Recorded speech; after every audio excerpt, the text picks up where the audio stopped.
The story begins in the darkness of space, where two spacecraft were engaged in a dangerous laser battle. It seemed as if red and blue light was pouring everywhere. But then, suddenly, one of the ships opened a wormhole and, just in time, entered it, disappearing before its enemy's eyes. Emerging from the wormhole, a spaceship began heading straight for Earth. In the process, it destroyed a satellite, causing some damage to the spacecraft itself. From within, a creature, a species known as the Predator, emerged. It immediately activated a smaller ship and boarded it before the main ship crashed. The spacecraft, trailing behind, began heading toward Earth, billowing smoke. Meanwhile, in a dense Mexican jungle, a highly skilled sniper named Queen was on a secret mission. Her target was some extremely dangerous drug lords. As he fired the first shot from his sniper rifle, there was a loud explosion. The Predator ship crashed into the forest. The blast was so powerful that Queen fell to the ground. When he regained consciousness a few seconds later, he wondered what it was and began moving toward the crash site. There, he found a suit of alien technology that clearly belonged to the Predator. He also found several other items. While he was trying to figure out what one of the items was, his companion, Dupree, arrived. Queen was a little alarmed by the sight. Dupree offered him a bag to put it in, but Queen put the item on his hand and began to feel it. Just then, a strange sound came from the forest. They both saw one of their companions hanging upside down from a tree, lifeless. Suddenly, the Predator himself appeared before them. Terrified, they wasted no time and began firing at him. But the Predator used its vanishing power, making it disappear in an instant. The bullets barely reached him, but the Predator still retaliated. Dupree was instantly killed by his precise aim. When Queen approached the Predator, the brace on his arm suddenly activated. A special force emerged from within, knocking the Predator unconscious and slicing the hanging body in two. Red blood spilled onto the ground, allowing the Predator to become slightly visible again. Queen immediately realized that staying in this place was not without danger.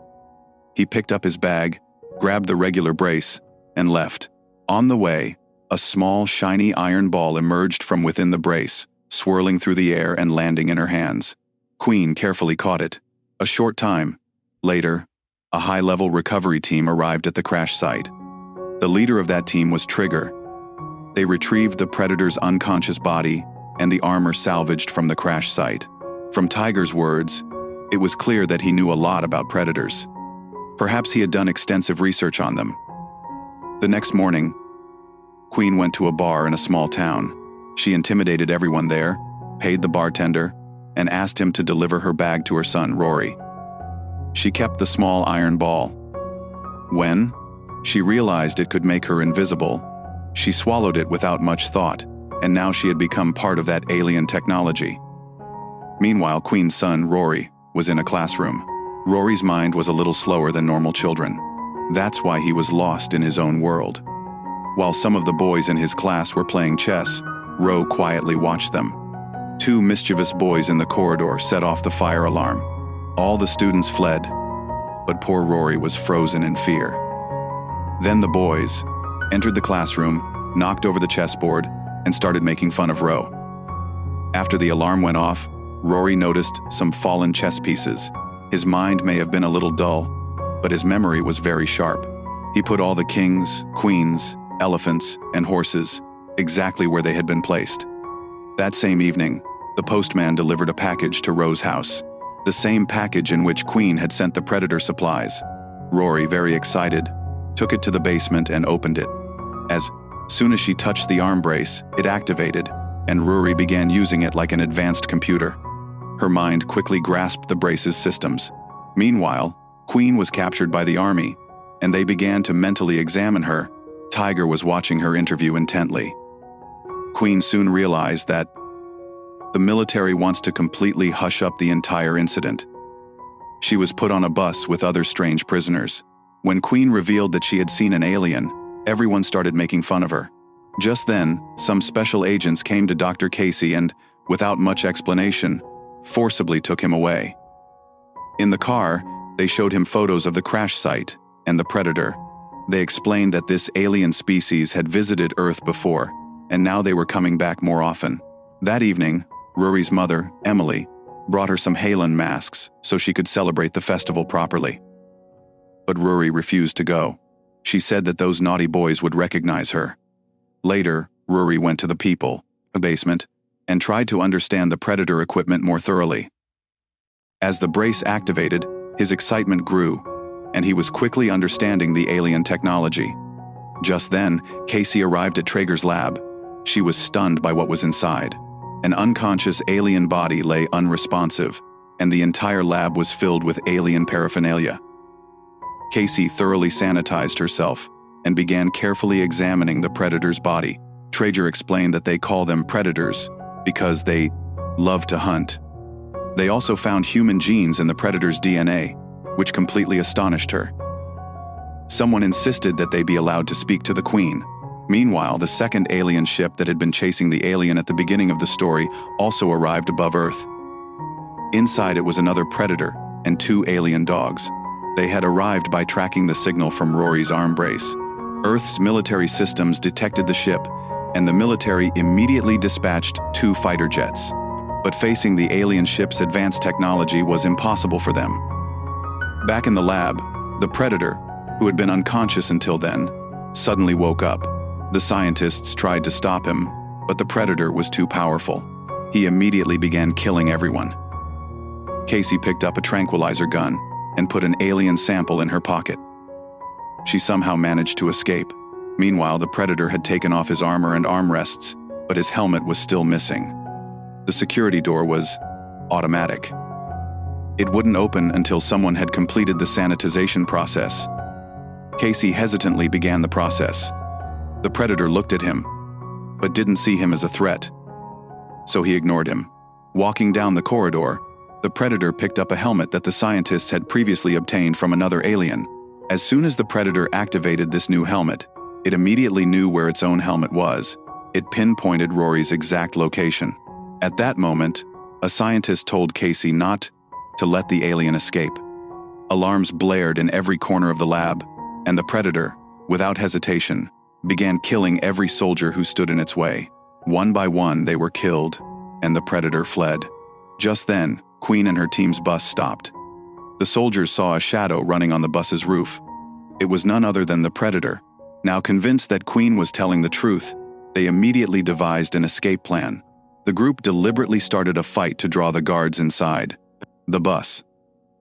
As soon as the guards arrived, they all knocked them down, snatched their weapons, and then threw them off the bus. Now Casey and the bus began chasing the Predator. The Predator saw a spaceship flying behind 2 fighter jets. It immediately turned its attention towards them. Casey, with great courage, jumped from the roof and landed on top of the bus. However, in the confusion, he accidentally shot himself in the foot. Queen also tried to attack, but the Predator destroyed a tire, bringing the bus to a halt. Everyone quickly left to find a new vehicle or something, while the jets continued to shoot at the spaceship in the air. Then, suddenly, the spaceship turned invisible and, disappearing, destroyed both jets in a matter of seconds. Meanwhile, the Predator hid behind a truck and, as the truck was leaving the lab, killed the soldiers inside. Not far from the lab, the other alien finally landed and released its dogs to find its enemy. Meanwhile, Queen and her companions hid in a motel room, waiting for Casey to regain consciousness.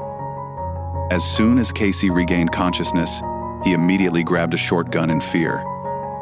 But Queen explained that they were with him, not the enemy. She explained that Tiger's men wanted to kill him because he hid the alien sample from them.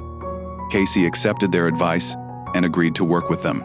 He gave them all the information, which made Queen understand that the Predator was after Rory and wanted his belongings back. Meanwhile, Rory put on the helmet. He discovered that a video clip was embedded inside it. The clip showed how predators inject DNA from other species into their bodies to make themselves more powerful. Rory was very impressed by their work and decided to go out to celebrate Halon as well. But Ron had already left by the time Queen and her team arrived at the house, wearing a Predator helmet and arm brace. Queen immediately told Emily everything and gave her a weapon so she could defend her son if the need arose. At first, The other soldiers were a little hesitant, but when Emily explained how good Quinn was at his job, they all agreed to join him on the mission. They decided to pair up to find the boy. Rory was walking down the street when two mischievous children recognized him. They started making fun of him, asking, "What kind of clothes are you wearing?" Ignoring them, Rory knocked on a house's door, but there was no response. Then the homeowner came out onto his balcony and, mocking at him, threw something at him. This act accidentally activated the helmet. A powerful energy blast immediately erupted from within the helmet, killing the man and blowing up his house. The other children fled in fear. The blast was so powerful that Quinn and Casey saw it from a distance and immediately began driving towards it. Rory, now terrified, dropped his helmet and hid in a field. There he found a dog, and they instantly became friends. Just then, the alien dogs arrived, but Queen blew them up with her vehicle before they could attack Rory. Just then, the entire team arrived. Casey immediately tried to take Rory away, while the rest of the team opened fire. Queen ran, while a dog chased her. But suddenly, she put some bombs in the dog's mouth, causing it to explode completely. She also shot and killed the other dog. Casey was collecting some samples when a predator suddenly appeared. It grabbed one of their men and threatened to kill him if everyone didn't drop their weapons. The entire group immediately dropped their weapons. But Queen immediately raised her gun and fired at the predator. The predator immediately released their man. Everyone then ran and hid in Rose's school, but the predator blew the front door off. Queen realized the predator was definitely after the mini-computer in Rose's brace. She took out the device and gave it to the predator. The predator picked Queen up, but as soon as the device was in her hands, another predator appeared and pulled the two men, first one out the window. Amidst the battle between the aliens, the humans decided it was best to leave immediately. A fierce fight ensued between the two aliens, in which the larger predator easily defeated the smaller one. It lifted the predator onto a vehicle and then ripped out its head, including its spinal cord. The police were arriving, so the predator recognized the humans with its device and disappeared. Queen then called Emily to check on her, but now government agents were monitoring Emily's every move. Emily immediately broke her phone to prevent the agents from reaching Queen. Meanwhile, Tiger and his team found the dead body of the smaller predator. Tiger guessed that the larger predator was chasing the smaller one because it was hiding something important. Now Tiger wanted to get it at any cost, but he would have to fight Rory. Meanwhile, Rory and the rest of the group were hiding somewhere in the forest. After some investigation, Casey confirmed that the predators were constantly upgrading themselves. Then they heard a noise. It turned out that an alien dog, previously injured by a grenade, was still alive and had followed them here. But Nettles stopped everyone from attacking because she didn't think the dog would attack them. Perhaps it could be useful to them. Casey tried to talk to the dog, but just then Tiger brought a helicopter. Casey immediately threw something at the dog and chased it away. Everyone else fell silent. Tia asked Queen and Casey about the arm race. When they refused to tell, the agents began beating Queen, while Tiger continued to question Casey. Tiger explained that the predators had discovered that humans were ruining their planet, and there was not much time left. That's why they wanted to collect our best DNA before humans were wiped out. Meanwhile, some agents were searching for alien material at Emily's house when the predator suddenly burst in. Emily hid, and the predator killed all the agents. He saw a map on Rory's desk, which showed the ship's location. Rory had made this map, and an agent quickly informed Tiger about it. Tiger put Rory in a helicopter and left some agents to kill Queen and Casey. Queen easily defeated them both, and when one agent was about to kill Casey, the alien dog vomited a bomb inside. The agent was distracted, and Casey seized the opportunity. She hit the agent with a chair and jumped away before the bomb detonated. On her way, Queen encountered Nebraska, who was killing the last guard. Then, she and Casey began planning their escape. But then, their friends brought a helicopter to take them away, and the alien dog followed them from the ground. Soon, everyone reached the other spaceship. Tiger had Rory open the door and entered. He told his men to take everything. Suddenly, Tiger fell down. Later, it was revealed that Queen had disappeared and was chasing them. After killing all the guards, Queen grabbed Tiger and took him outside where her friends had surrounded some other agents. Just then, Predator arrived and attacked one of them. The man fired a flare gun into the air before dying. Everyone's attention was on him, so Tiger took the opportunity and ran away. Soon, a hail of bullets erupted. Queen hid in a corner with Ro and gave him the invisible ball. Meanwhile, Predator entered the Jeep and killed several of Tiger's men. In the ensuing fight, the petrol pipe was cut, and the Jeep overturned and exploded. Afterward, Predator went inside the ship and played a message over the speakers. The sound made everyone's ears hurt, but gradually they understood what he was saying. The Predator declared that he had come to destroy the ship and would leave no one alive. At the end of the message, he put the ship into self-destruct mode. Queen and Tiger decided to fight together. Tiger tried to steal some of the aliens' belongings, but the dog stopped him. Everyone hid in the woods, and the Predator escaped before the dens. Spacecraft exploded. Then a strange sound was heard. An alien weapon flew and severed an agent's hand. Drager wondered what he would do without his hand. He shot the man, while the Predator pulled up the soldier standing behind him.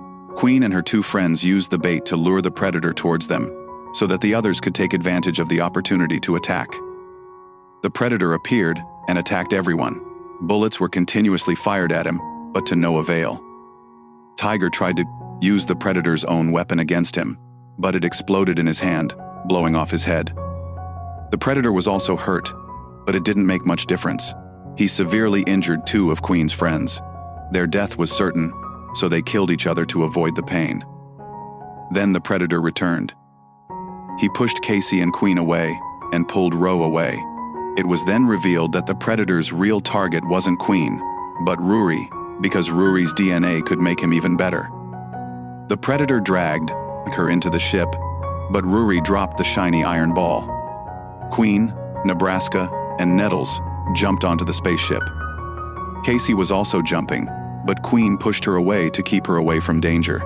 Inside the ship, Rory saw the Predator activate a force field. He immediately told his father about this, and Queen jumped in to save him.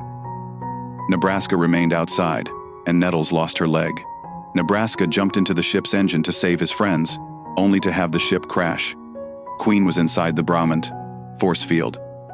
After entering, he was only able to fire at the Predator for a few moments before the ship suddenly began shaking violently, causing him to fall. This time, he wouldn't have survived if a rope hadn't caught his leg. Soon, the ship crashed. The Predator emerged and began a fight with Queen. Queen was too weak to defeat it.